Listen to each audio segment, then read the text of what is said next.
Ciri yang kedua bertentangan dengan majoriti ulama Islam, dan ciri yang ketiga membawa hubungan dengan kuasa jin, syaitan dan juga iblis.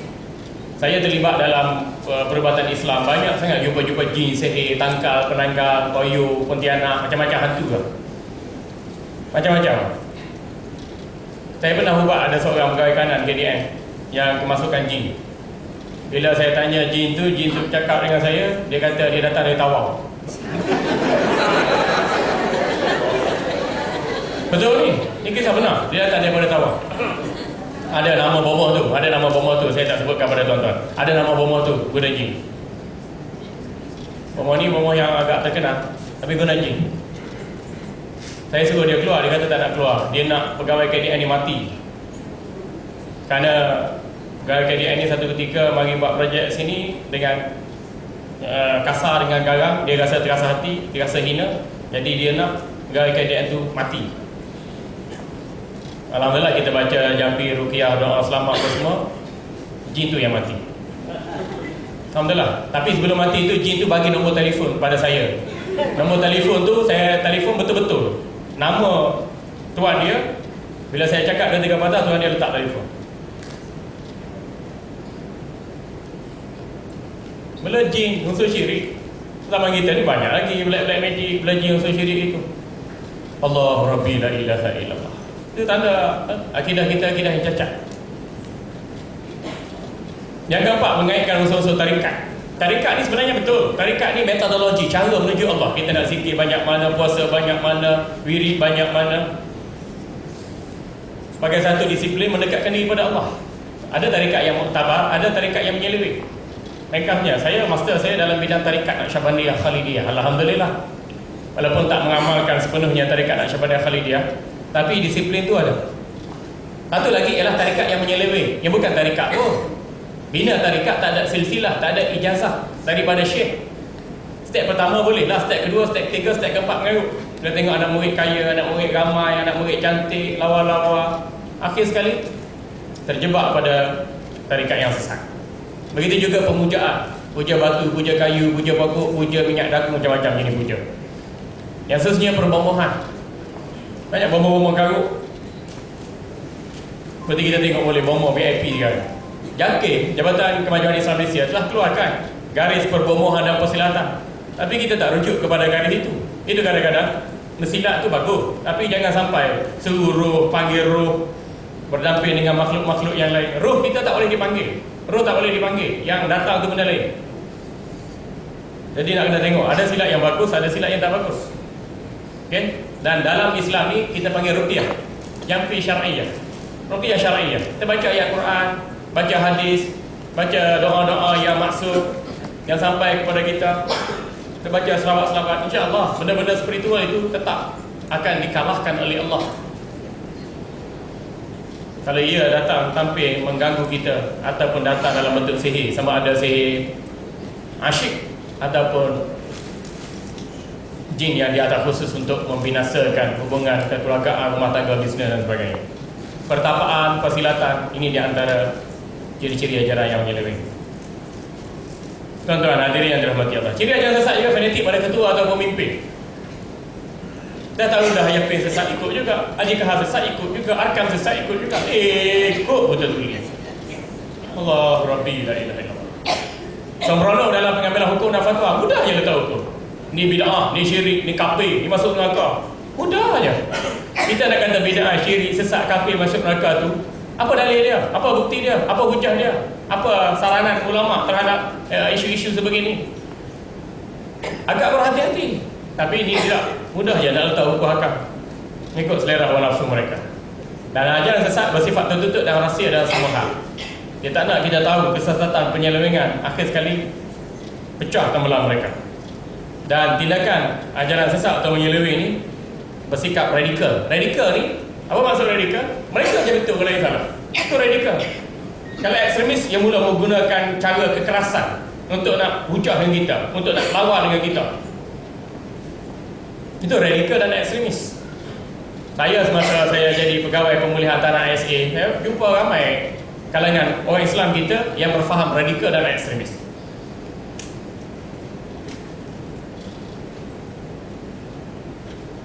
Dan tidak malu saya katakan, ramai juga kelompok yang ditahan di ISA itu daripada tawaf.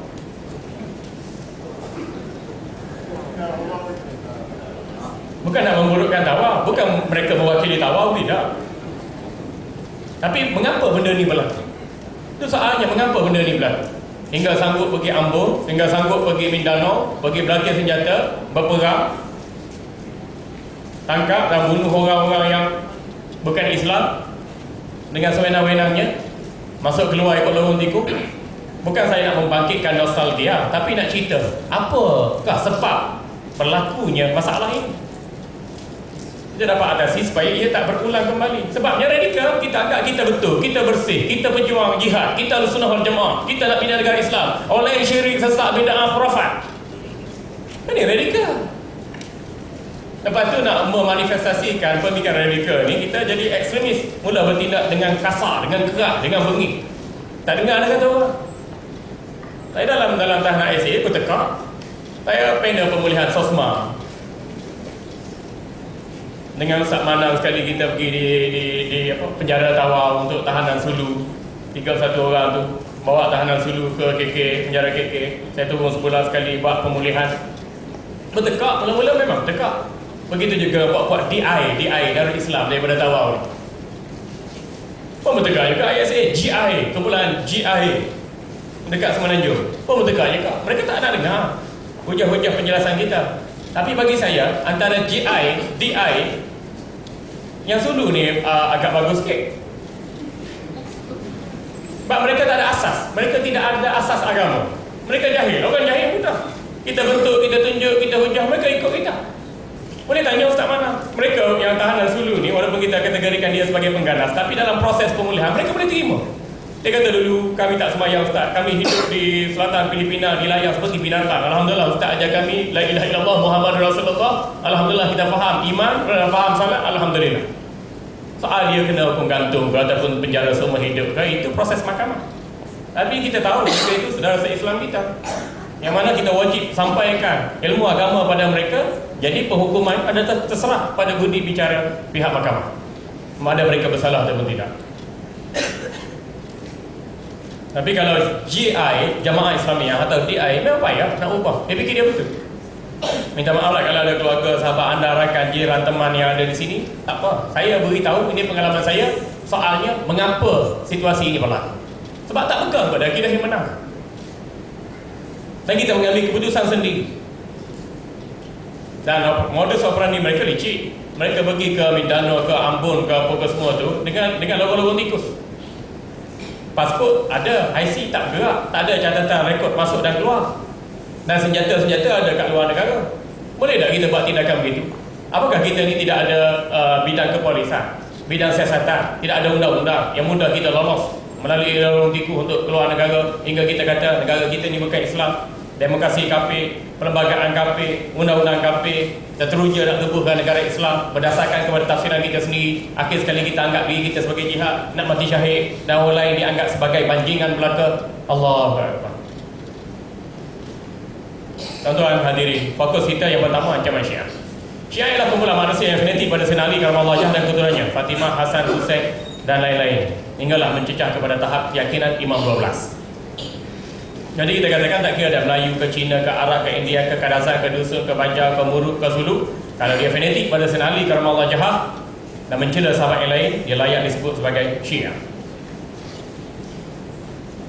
Ajaran Syiah mula dikesan masuk Malaysia pada tahun 1900 Masihi lagi.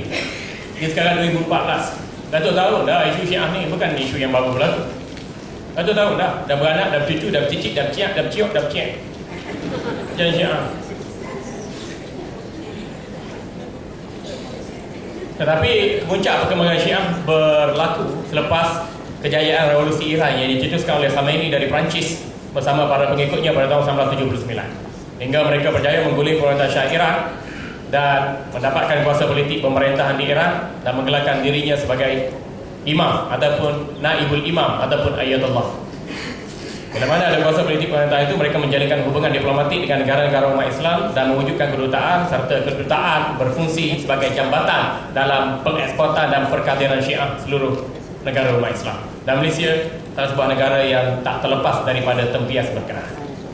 Aliran Syiah ni kalau kita tengok dalam kitab Farqul Bainal Firaq oleh Imam Al-Qahir bin Tahir Al-Baghdadi, ataupun juga kita tengok Fisal fil Milal wan Nihal yang dikarang oleh Ibn Hazm Al-Andalusi dan lain-lain seperti karangan Milal wan Nihal Syaraftani, kita akan dapati bahawasanya Syiah ni satu aliran yang besar.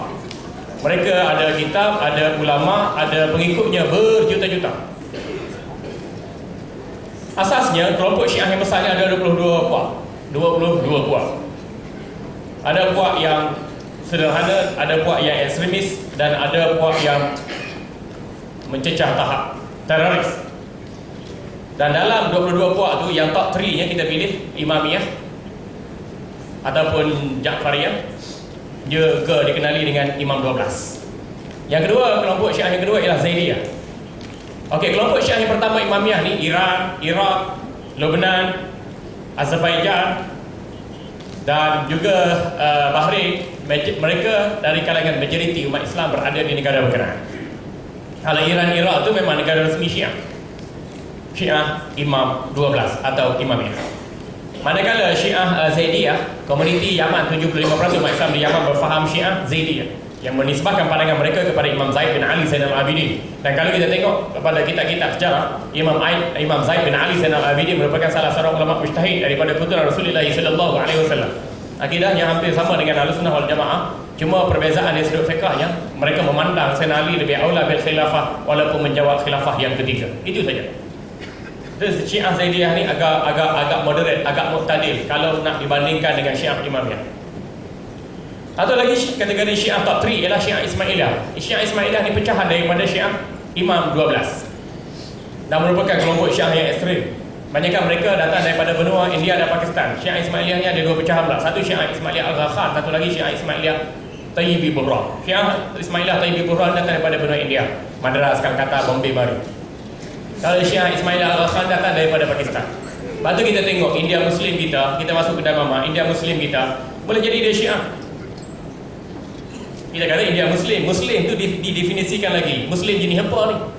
Jenis Wahabi ke, jenis Syiah ke, jenis liberal? Kalau Muslim jenis Syiah, kita kena tengok pula dia ni jenis Syiah Mu'tadil ke seperti Zaidiyah, ataupun Syiah yang hulu seperti Syiah Ismailiyah. Satu lagi daripada Pakistan yang datang sini jual kapet, jual perabot, jual tu, jual ni. Kita ni Muslimat tengok Pakistan ni hidung mancung, mulalah pipi macam kita sorong.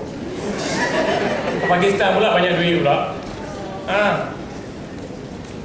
Tak kena tengok dulu. Belum kita kata kahwin, terima anak, menantu, ipar, dua, jiran tangga, tengok dulu dia tu apa jenis akidahnya. Supaya bila kita berdamping dengan dia, tak merosakkan akidah. Okey. Dan mengikut Syiah di Malaysia dari kalangan ahli politik, ahli perniagaan, ahli akademik dan juga para pelajar. Ini bilangan mengikut Syiah di Malaysia lebih 200,000 orang. Walaupun agak perlahan penyebaran Syiah, tetapi akhir-akhir ini begitu laju dan Syiah sudah menguasai beberapa premis perniagaan, sama ada direct selling ataupun jualan langsung. Begitu juga dalam agensi-agensi kerajaan pun ada Syiah. Majlis Fatwa Kebangsaan MFK pada Mei 1996 telah memfatwakan bahawa ajaran Syiah ni sesat dan menyeleweng dari Ahlussunnah wal Jamaah. Tengok, Majlis Fatwa tak pernah kata Syiah ni kafir atau murtad, tak pernah. Kalau kita tengok dalam YouTube ada keterangan daripada Syekh Ja'far As-Saghir, ahli parlimen Iraq, yang pakai serban besar tu, cakap lantang gunggang. Dia kata Malaysia lah negara pertama mengkafirkan Syiah. Malaysia negara pertama mengkafirkan Iraq. Perlu butuhkan hubungan diplomatik antara Malaysia dengan negara-negara majoriti Syiah. Bila masa pula kita mengkafirkan Syiah? Tak, KDN tak kata mengkafirkan Syiah. Majlis Fatwa Kebangsaan pun tak mengkafirkan Syiah. Hatta Fatwa Negeri Sabah pun tak mengkafirkan Syiah. Paling harmoni wording dalam kita dalam fatwa tu, Syiah sesat dan bertentangan dengan Ahlussunnah wal Jamaah. Dalam sejarah ISA kita pernah tangkap 12 orang pemimpin Syiah pada tahun 1996. 12 orang pemimpin Syiah ditangkap menggunakan Akta Keselamatan Negeri ISA 1960 pada tahun 1996. Itu rekod. Tak lain rekod-rekod tangkapan Syiah dan dakwaan tu ada dalam Jabatan Mufti Selangor, tangkap 2 kali, dakwa 2 kali. Begitu juga Pahang, begitu juga dengan Jabatan Mufti Perak, begitu juga dengan Jabatan Negeri Johor, yang menyebabkan tangkapan, dakwaan dan proses itu berlangsung keputusannya di mahkamah. negeri-negeri lain belum ada sebarang tangkapan. Dan kalau di Sabah ni, komuniti mereka agak besar sikit adalah di Papa, Sabah. Di sini pun ada 2-3 orang, tapi mereka tidak begitu agresif. Mula-mula 2-3 orang tu, lama kelamaan semakin ramai. Justru ambillah sikap berhati-hati di jalan raya. Okey, apa masalah Syiah? Tengok ucapan syahadah Syiah. Kita mengucap 2 kalimah syahadah, Syiah mengucap 4 kalimah syahadah. La ilaha illallah, pertama, yang kedua Muhammad Rasulullah, yang ketiga wa Ali waliullah, yang keempat wa Khomeini hujjatullah. Hatta dalam lafaz syahadah yang diucapkan oleh puak Syiah, mereka begitu fanatik dalam mengkafirkan sebahagian besar sahabat Nabi sallallahu alaihi wasallam.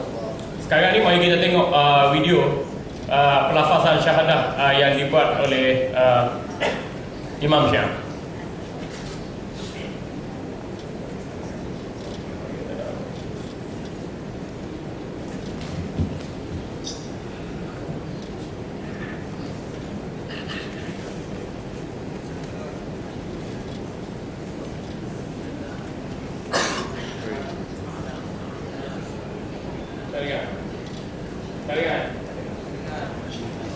Baca je kan.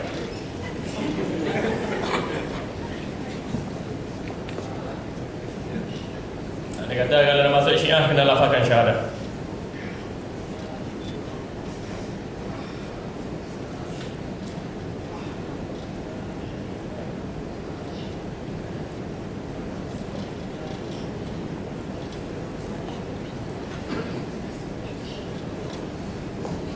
Kesaksian yang sama, 2 kalimah syahadah, okey. Ni tak apa lagi.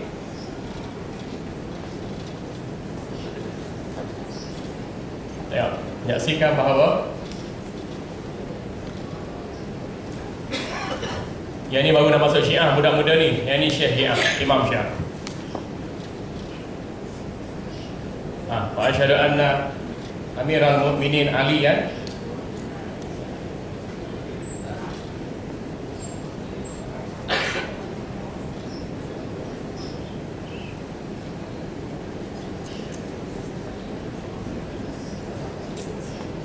Kesaksian pada Sayyidah Fatimah Zahra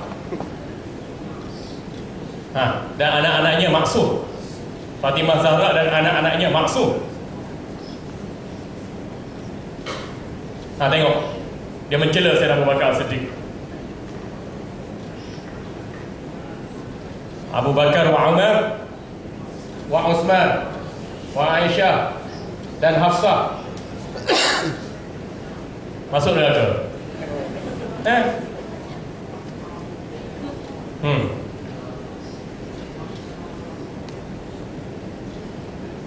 Tengok nama satu lagi ulang.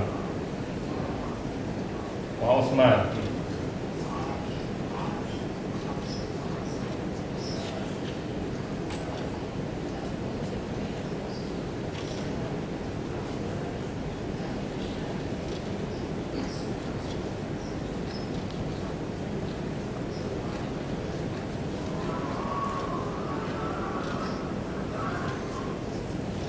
Tengok daripada ucapan syahadah ni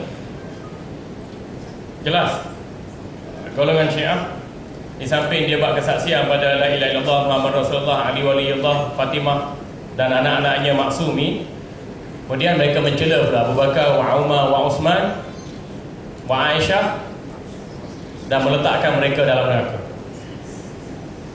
Ini masalah Syiah, bukan sekadar melafazkan kalimah syahadah, tapi di sebalik ikrar syahadah yang dibuat itu sanggup mencela dan mengkafirkan sebahagian besar sahabat Nabi yang lain. Okey. Ini ajaran Syiah yang memberi impak bahaya dari sudut akidah. Mereka menolak dasar Islam. Mereka tak terima Sayyidina Abu Bakar wa Umar wa Uthman sebagai khalifah. Mereka tak terima. Mereka kata 3 orang ni lah yang merompak hak kekhalifah yang Nabi nas dan wasiat pada Sayyidina Ali karamallahu wajhah. Padahal dari sudut ahli sunnah wal jamaah tidak ada nas dan wasiat pun. Adapun hadis man kuntu maulahu fa Ali maulah. Barang siapa yang anggap aku sebagai tuannya, maka Ali adalah tuannya. Barang siapa yang anggap aku sebagai pemimpinnya, maka Ali adalah pemimpinnya. Betul Ali itu pemimpin, tetapi ikut tertib.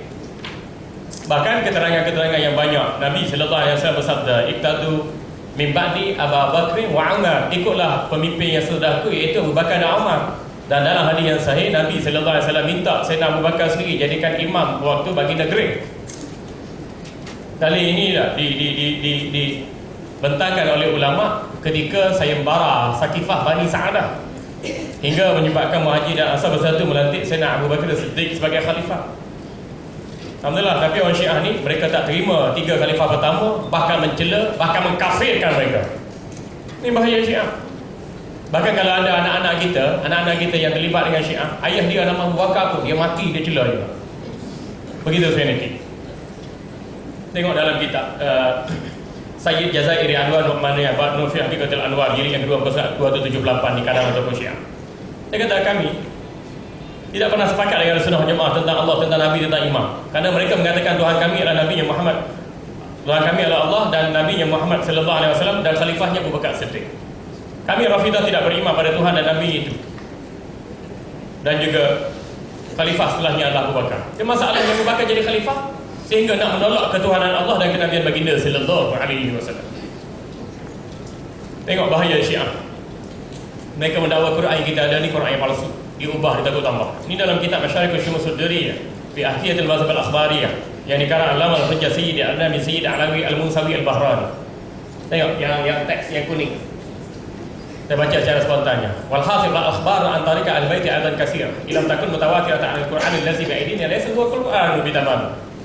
Kesimpulannya, berdasarkan riwayat jelas yang kami ambil daripada riwayat al-bait Rasulullah sallallahu alaihi wasallam, walaupun tak bersedia mutawatir, membuktikan pada kita bahawa Quran yang ada di tangan kita pada hari ini bukan Quran yang original. Bagaimana yang diambil daripada Nabi sallallahu alaihi wasallam. Bal minhum ma huwa khilafun. Bahkan kadang Quran sekarang ini bertentangan dengan Quran dulu. Ma anzalallah wa minhum ma huwa muharrafun. Diseleweng wa mughayyarun, diubah. Waqad husiba minhu asya'a katsira minha ismu Ali, dan dah dibuang banyak nama-nama individu tertentu, antaranya nama Sayyidina Ali karamallahu wajhahu dan lain-lain. Ini Syiah yang menafikan Quran, Syiah yang menafikan kepimpinan para khalifah dan mencela mereka, mengkafirkan mereka. Tak syak mereka terjebak dengan kekufuran. Kita nak kata Syiah ni kafir dalam bentuk begini, kata-kata mereka, pada kitab mereka, pada i'tikad mereka jelas.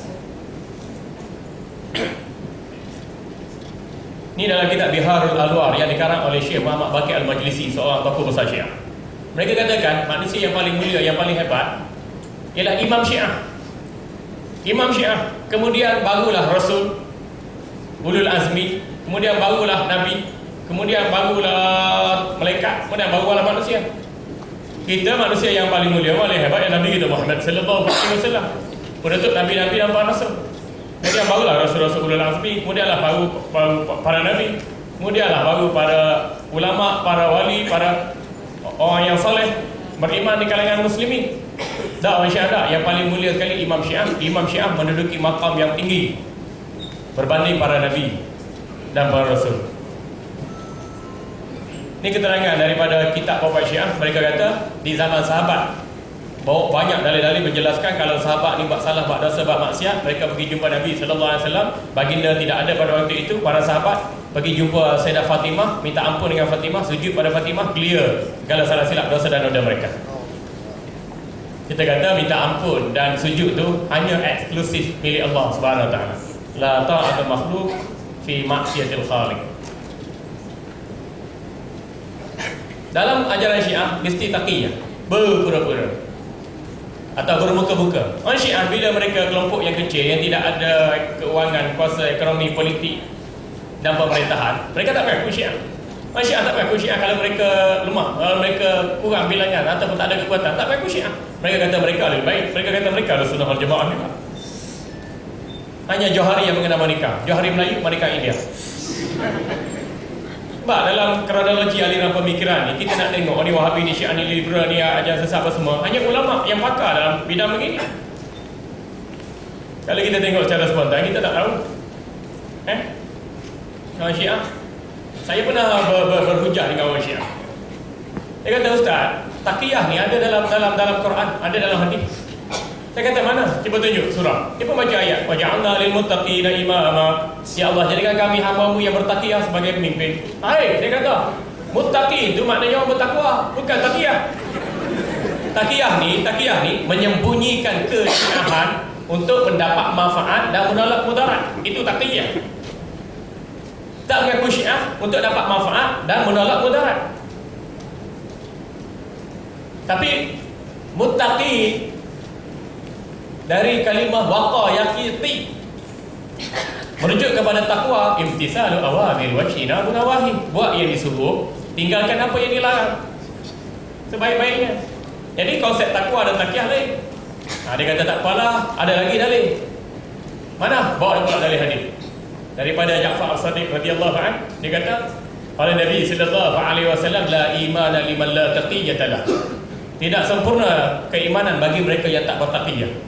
Jadi kena menipu dulu, kena bermuka-muka dulu, baru sempurna keimanan. Dia kata, dalil ni tak ada pun dalam Bukhari, Muslim, Tirmizi, Nasa'i, Abu Dawud, Ibnu Majah, Baihaqi, Musnad Syafi'i, Musnad Imam Ahmad dan lain-lain. Dia kata, kami tak ikut jaluran periwayatan tu, kami ikut riwayat Ahlul Bait. Tengoklah.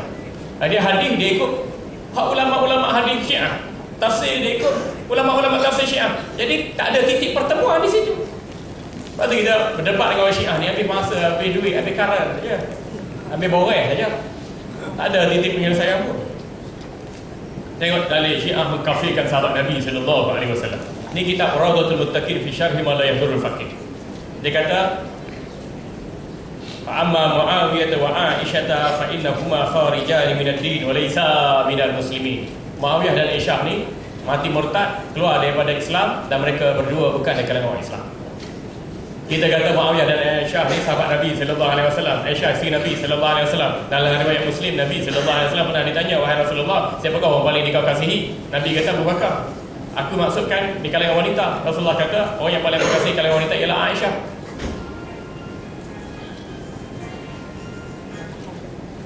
Di kalangan ummahatul mukminin yang masuk syurga, Aisyah radhiyallahu anha. Tapi orang Syiah ni tak, dia tuduh Aisyah ni perempuan jalan lepas daripada kematian Rasulullah sallallahu alaihi wasallam. Dan dalam riwayat Syiah sebut, Aisyah dan Hafsah berkomplot meracuni Nabi sallallahu alaihi wasallam hinggalah pada baginda wafat. Itu semua bohongnya, dusta. Bila mana Aisyah satu ketika menyertai pihak Muawiyah dalam memerangi Khalifah Ali dalam perang Siffin dan perang Jamal itu, maka orang Syiah marah sangat kepada Aisyah. Sebab itulah dicanang Aisyah dan Muawiyah ni kafir dan murtad, keluar daripada Islam. Dalam tradisi Sunnah Jemaah, boleh kita mengkafirkan sahabat Nabi? Tak boleh. Lebih-lebih lagi sahabat Nabi sallallahu alaihi wasallam yang dijamin syurga. Kalau kita mengkafirkan, kekafiran itu kena pada kita. Ini keterangan daripada kitab Syiah Biharul Anwar yang dikarang Syekh Baqi Al-Majlisi. Menyifatkan Sayyidina Abu Bakar wa Umar sama taraf dengan berhala Allah Ta'ala Uzza yang disembah di Mekah, dan menyifatkan mereka juga sebagai simbol kesyirikan dan kesesatan. Tengok bayan billah Ta'ala Uzza sanamaini Quraisyin Abu Bakr wa Umar. Ini satu penjelasan tentang taraf Sayyidina Abu Bakar dan Umar sama dengan berhala Allah Ta'ala Uzza yang disembah di Mekah di zaman jahiliyah. Artinya pada sudut musyabbah bih, wajah tashbih, itu adalah jelas disamakan Abu Bakar dan Umar sama dengan Lat wal Uzza dari sudut syirik dan kafir. Na'udzubillah min dzalik. Takkan kita kata relax brother, relax. Syiah pun orang Islam juga, Syiah pun sembahyang juga. Kecoh-kecoh apa Syiah ni? Kita marah Syiah sebab Syiah cela sahabat Nabi, hina sahabat Nabi, mengkafirkan sahabat Nabi. Kalau setakat mereka nak jadi Syiah Zaidiyah tu, berselisih faham dengan kita dalam saat-saat tak makan udang, tak makan sotong, tak sembahyang sunat duha, biar pi ya. Ini apa? Ini dah lampau ni. Kan Nabi sebut la tasubbu ashabi. Kalau anna ahadakum anfaqa zahaban misla uhudin ma balagha mudda ahadihim wala nasifa. Jangan kamu cela caci maki sahabat. Sekiranya kamu belanjakan harta segunung emas seperti bukit Uhud sekalipun untuk jalan Allah, iman kamu tak akan menyamai cupak atau setengah cupak keimanan sahabat. Apa boleh belanja duit juta-juta seperti emas yang menyamai berat timbangannya bukit Uhud di jalan Allah? Kenapa boleh belanja? Nak masuk tabung masjid hari Jumaat RM10 pun getah sangat. Betul tak? Nanti masuk RM1 tu Jumaat. Padahal ma naqasa min malin sadaqah. Tak rugi, tak kurang harta yang kita sedekah di jalan Allah, bahkan bertambah-tambah lagi. Tak cerita je kalau kita belanjakan emas, segunung emas seperti Bukit Uhud pun, di jalan Allah iman kita tak sama dengan secupak atau setengah cupak dengan iman sahabat Nabi. Allahu Akbar. Orang Syiah paling favourite nikah mut'ah. Membolehkan lelaki menikahi wanita tanpa saksi, tanpa wali, dan kadar bilangan wanita dinikahi itu lebih daripada 4 orang. 5, 6, 10, ratus, ribu. Hatta dalam kafir bin usul Khamenei kata seorang lelaki boleh mengahwini wanita 1000 orang dalam satu masa. Ni orang Melayu kita suka masuk Syiah ni sebab apa? Nikah mudah, nikah tanpa saksi, nikah tanpa wali. Dan bagi orang Syiah, wanita yang umur 18 tahun ke atas yang akil balik boleh menikah dirinya sendiri dengan lelaki yang disukai walaupun tanpa izin wali ataupun tanpa saksi. Wah, yang seronok nampak. Macam ganti je. Mana sabda Nabi sallallahu alaihi wasallam, la nikah illa bi wali wa syahidai adlin. Rawahu Bukhari. Tidak sah sesuatu urusan nikah kecuali dengan keizinan seorang wali yang adil dan kesaksian 2 orang saksi yang adil. Dan dalam kes di Kuala Lumpur ada orang Syiah menikah, mas kahwinnya RM2 dalam jangka masa 2 bulan. Dalam akad nikah Syiah dah sebut satu jangka masa nikah berapa lama, minima je 15 minit boleh menikah. 15 minit boleh menikah. Lepas tu nak menikah 1 jam ke 5 jam ke 1 hari ke minggu ke bulan, berdasarkan persetujuan bersama lelaki dan wanita. Lepas tu mahar, ada mas kahwin. Walaupun segenggam gandum pun boleh nikah mut'ah dengan segenggam gandum. Sepasang selipar Jepun ke, standar kelapa sawit ke, boleh. Bahawa Syiah menggalakkan ini. Dalam hadis yang diriwayatkan oleh kitab-kitab Syiah, siapa nikah mut'ah sekali, martabatnya sama dengan Sayyidina Hasan. Siapa nikah mut'ah 2 kali, martabatnya sama dengan Sayyidina Ali karamallahu wajhah. Siapa nikah mut'ah 3 kali, martabatnya sama dengan Nabi dalam syurga. Oh ya. Nikah mut'ah ni tak ada saksi, tak ada wali, tak ada nafkah, tak ada iddah, tak ada talak, tak ada rujuk. Allah, ini nikah yang batil, hakikatnya zina. Hatta dalam kitab Syiah, seperti dalam Tafsir Al-Qummi, Tafsir Burhan, Syarh Malayul Faqih, boleh kita lelaki ni jumpa wanita, kita sewa kemaluan dia. Boleh. Contohnya, kita cari wanita yang melacur. Bagaimana nak haramkan pelacuran tu? Kita pergi jumpa pelacur tu, kalaulah pelacur tu nama Siti lah dia kata. Pelacur tu nama Siti. Jadi belum kita langgar pelacuran dia, kita kata Ti, saya ni tak naklah macam zina biasa, pelacur biasa, saya nak akad dengan Ti boleh tak? Siti tanya, akad macam mana Ustaz? Gini Ti, saya sewa para Siti ni dengan harga RM100 untuk tempoh 1 jam. Siti pun cakap saya terima. Maka ada ijab dan qabul dalam akad yang dilafazkan tu, maka dihalalkan persetubuhan. Nah, kalau jumpa pelacur ada akad ijab qabul, maka hubungan tu halal. Jadi kes pelacuran tu divert kepada nikah mut'ah. Cara nak menghalalkan apa yang diharamkan oleh Allah. Dalam tradisi Ahlussunnah Jemaah, nikah mut'ah ni bukan haram kering, haram basah. Hukum nikah mut'ah haram jadah. Nikah tanpa saksi haram, nikah tanpa wali haram, tanpa iddah, tanpa nafkah haram. Nikah senyap-senyap haram, jadi fitnah. Tiba-tiba mengandung. Bila mengandung kata kami dah nikah, nikah apa ya? Nikah apa ya?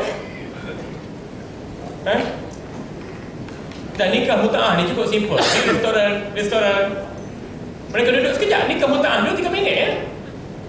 Contohnya, kata mari 3 orang. Kata saya Ustaz Syiah, kemudiannya apa nama ni Mamat ni Minah. Katakan Mamat Minah ni pelajar universiti. Dia cita-cita tahun 2 tahun 3 nak kahwin, mak bapak tak kasih. Lalu Yang masuk Syiah, Ustaz Syiah kata ni, kalau masuk Syiah mudah, yang nikah saya boleh nikah. Tak ada orang tahu pun, kita nikah gantung atau nikah mut'ah. Kita kontrak. Boleh kau Ustaz? Boleh. Jadi kita nak jumpa mana? Petang ni? Jumpa kedai Tom Yum sekian-sekian. Pergi jumpa, duduk kejap. Selaku Syekh Syiah, Ustaz, dia akan tanya, Mak, Minah, jadi ke nak menikah? Jadi Ustaz. Berapa lama? Dalam 2 semester. 2 semester ni 8 bulan lah Ustaz. 4 bulan, 8 bulan.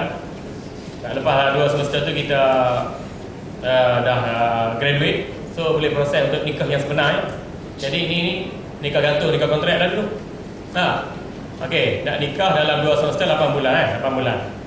Mas kahwin berapa? Tak ada duit ni Ustaz. Ada RM15 Ingatkan RM12.90 nak beli dinner plate, nak buat kenduri walimatul urus. Lepas tu balance lagi itu RM2.10 boleh buat mas kahwin aku. Setuju Mina? Mina kata setuju Ustaz. Sedikit mahal maka banyak keberkatan. Kalau berlaku akad, contoh akad, aku nikahkan akan nikah Zamihan Azim dengan Minah binti Mamat, mas kahwinnya RM2.10, jangka masanya 8 bulan, sah. Dan Zamihan pun akad, aku terima nikahnya dengan mas kahwin RM2.10, jangka masa 8 bulan, sah. Nampak? Dia sebut mahal dan dia sebut jangka masa, sah lalu nikah mut'ah. Tak ada dokumen, tak ada kesaksian. Saksian tu juru nikah Syiah, Syekh Syiah, Ustaz Syiah yang jadi wali, yang jadi saksi. Simple ya. Allahu Akbar. Jadi jangan kita tengok mudah urusan agama, tapi sebenarnya bertentangan dengan nilai agama Islam itu sendiri. Ini cara salat Syiah. Syiah salat pakai batu. Batu tu tanah liat dikeringkan, tanah Karbala. Sama ada petak bulat 3 segi. Kalau kita pergi di Iran, masuk masjid dia ada tempat tu, kita ambil batu tu, kita letak, bila nak sujud, dahi tu kena atas batu yang nak disujud tu, itu dikira baru sah. Kerana mereka menganggap tanah Karbala, tanah suci, tanah tempat tercurahnya darah Sayyidina Husain bin Ali bin Abi Thalib. Dalam rangkaian sejarah, bila mana ada seorang raja namanya Shah Ismail Safawi. Dia ni raja dalam sebuah negeri di Iran. Dia tengok raja-raja lain mula lemah, dia pun dengan bala tentera yang besar, dia buat serangan pada negeri-negeri Iran lain dengan cita-cita untuk dia nak jadi maharaja Iran. Bila dia menguasai Iran sepenuhnya, dia paksa pada hamba rakyat di Iran ketika itu ikut mazhab Syafi'i dan Ahlussunnah Jemaah masuk Syiah. Kalau tak masuk Syiah, dibunuh dengan mata pedang. Dan jarang menyaksikan lebih 1 juta orang umat Islam dibunuh hasil daripada pemerintahan Syiah. Ini radikalisme yang ditunjukkan Syiah. Mana negara demokrasi berparlimen raja perlembagaan tak sesuai dengan Syiah, mereka guling, mereka jatuhkan. Bagi mereka, orang yang layak memimpin hanyalah dari kalangan Syiah sahaja. Ni banyak ustaz-ustaz, tok-tok guru, syekh-syekh daripada Iran masuk Malaysia, ceramah kutip derma, ceramah kutip derma, ceramah kutip derma, balik negara. Kita pun tak tahu syekh datang dengan jubah, dengan serban besar, janggut panjang. Oh, kita respect lah. Patutnya pihak-pihak intelijen tu boleh kita buat, ya, patutnya kita intelijen ni kita boleh buat rangkaian. Kalau tuan-tuan nak tahu, rujuk KDN dulu. Saya buat betting, saya hantar maklumat pada tuan-tuan. Tak ada masalah. Atau rujuk PDRM Bukit Aman, cawangan counter terrorism, SB, untuk dapatkan penjelasan. Syekh ni boleh tak ceramah di masjid ni, di surau ni, masuk sini. Kita akan dapat maklumat, insya-Allah. Okey, selesai bab Syiah. Sekarang kita masuk Wahabi. Wahabi ialah golongan yang fanatik pada Ibn Taymiyah, Ibn Qayyim, Muhammad Abdul Wahab, Albani dan lain-lain di kalangan tokoh Wahabi. Kalau kita baca kitab-kitab sejarah, baca sejarah Wahabi sendiri, antaranya Anwar al-Majli fi Tarikh al-Najdi yang dikarang oleh Sayyid Osman Ibn Bashar al-Najdi al-Hambali. Di situ bila faham Wahabi muncul, dia nampak umat Islam dah bid'ah, dah syirik, dah sesat khurafat. Gerakan Wahabi ni bergabung dengan Muhammad bin Saud, berperang sampai 200 tahun lamanya dengan kerajaan Turki Osmaniyah, melibatkan lebih 12,000 nyawa umat Islam dan ulama jadi korban. Kita boleh tengok bagaimana Wahabi serang Mekah, serang Madinah, serang Taif, akhir sekali ditakluki dan jadi hak dia. Dan akhirnya kompromi dengan British, menubuhkan negara Arab Saudi sampai sekarang dengan lambang pedang bersilang, simbolik daripada revolusi yang dilancarkan. Bila kita bercakap tentang Syiah berkait dengan Iran. Bila kita bercakap tentang Wahabi berkait dengan Arab Saudi. Tapi tidak semua umat Islam di negara berkenaan mengikuti telunjuk Syiah dan Wahabi. Tapi inilah gambaran-gambaran asas kepada keadaan ini. Saya tulis banyak buku tentang Wahabi. Antaranya siapa sebenarnya Wahabi, menjawab kritikan terhadap fahaman Wahabi di Malaysia. Yang ketiga, Salafiyah Wahabiyah satu penilaian. Yang keempat, saya menulis tentang membongkar fahaman tajsim Wahabi. Dan tesis PhD saya itu berkait Salafiyah Wahabiyah dan reaksi umat Islam di Malaysia. Alhamdulillah. Okey. Jadi tuan-tuan boleh tengok pada kitab sejarah, sama ada sejarah tu ditulis oleh ulama sejarah Wahabi sendiri atau ditulis oleh ulama sejarah Ahlussunnah wal Jamaah dalam berbagai mazhab. Dan Wahabi bila sekarang Mekah, sekarang Madinah, sekarang Taif ni, ada ulama-ulama yang menentang fahaman Wahabi di peringkat awalan tu ditangkap, dibunuh, dan ada yang dipancung kepala mereka. Antaranya ialah Syekh Ja'far Al-Syaibi, Syekh Abdullah Zawawi yang dibunuh dengan disembelih hidup-hidup kerana banyak menentang pandangan ataupun doktrin yang dikemukakan oleh faham Wahabi. Apa masalah Wahabi yang pertama? Masalah Wahabi ialah doktrin tajsim. Tajsim pun maksud tajsim, menganggap Allah mempunyai anggota badan. Ustaz-ustaz Wahabi, tak kira Wahabi Melayu, Wahabi Indo, Wahabi Jawa, Wahabi Sulu, Wahabi apa sekalipun, dia sebut benda yang sama. Allah ada mata, ada tangan, ada kaki, ada betis, ada telinga. Mata, tangan, kaki, betis, telinga ni alat, bukan sifat.